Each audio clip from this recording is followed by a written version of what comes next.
To a Hallie Jackson Now exclusive, where today Energy Secretary Дженніфер Гренгольm is acknowledging that the Biden administration, yes, it is worried about what Russia's escalation might mean for gas prices here in the U.S., especially with those prices just started ticking back up a little bit after falling for more than 3 months. They dropped something like $1.30 a gallon, according to AAA.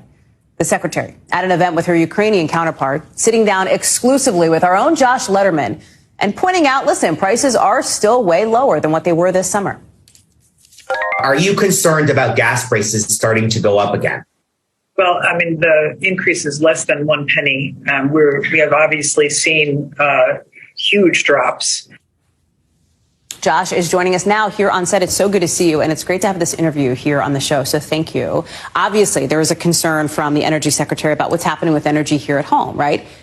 Huge concern, though, for Europe because they rely so much on energy that is being affected by this war in Ukraine. That's right, Hallie. And the big fear is that President Putin is counting on a gas shortage as we move into the winter months when it's colder and people need to use their heat to really lower the resolve that Western allies, the U.S. and the Europeans have had to continue with these punishing sanctions on Russia. That people are going to say, look, at this point, I have to prioritize my own gas bill. And one of the things... Does it erode the resolve? Basically? Exactly. Yeah. Now, so far, there haven't been too many signs that that resolve is eroding. But one thing that is happening that's very concerning is some of these countries like France and Germany, they have been shifting back to coal, which they were trying to phase out because it's available and it's cheap. And so I asked Secretary Granholm whether that's a concern for the clean energy and climate change goals that this administration has set. And she said that's okay as long as it's temporary. Take a listen. Well, I mean, they have to supply power to their people. We totally understand that. But the overall goal, of course, is to get to net zero by 2050.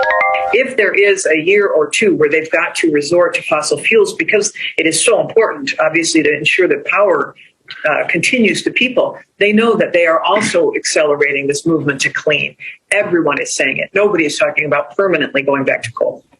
But in the short term, the reality is that coal prices are now at record levels after the demand prior to the war for something like coal had really fallen off as countries were trying to shift to renewable sources. Do you see this? Do these officials see this as a reframing of some of the debate around renewable energy sources like wind and solar, which has come under criticism from some who say, well, they're not all that reliable or not as reliable as other energy sources? Yeah, it's really fascinating how this war has become a moment to really rethink that dynamic. Yeah. Because typically people say, look, fossil fuels are the dirtiest source, but they're also really reliable when push comes to shove. But Herman Галущенко, the Ukrainian energy minister, told me... Who was sitting with Secretary Granholm. Exactly. Yeah. He told me that this war has proven that it's exactly the opposite. Take a look.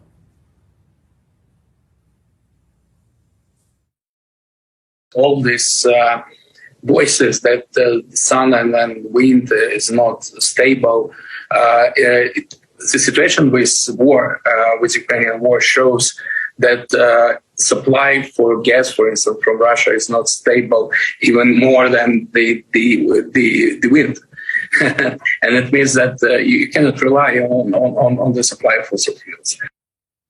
Both Галущенко and Granholm saying that this war has really expedited the shift towards clean energy sources so that countries don't ever have to be reliant on a country like Russia for their energy again, Hallie. It's the idea that it's not just Mother Nature that can be unpredictable. It's Russia in many ways, too. It's the geopolitical forces as well. It's great reporting, Josh. Thank you for bringing us that exclusive. It's good to see you on set.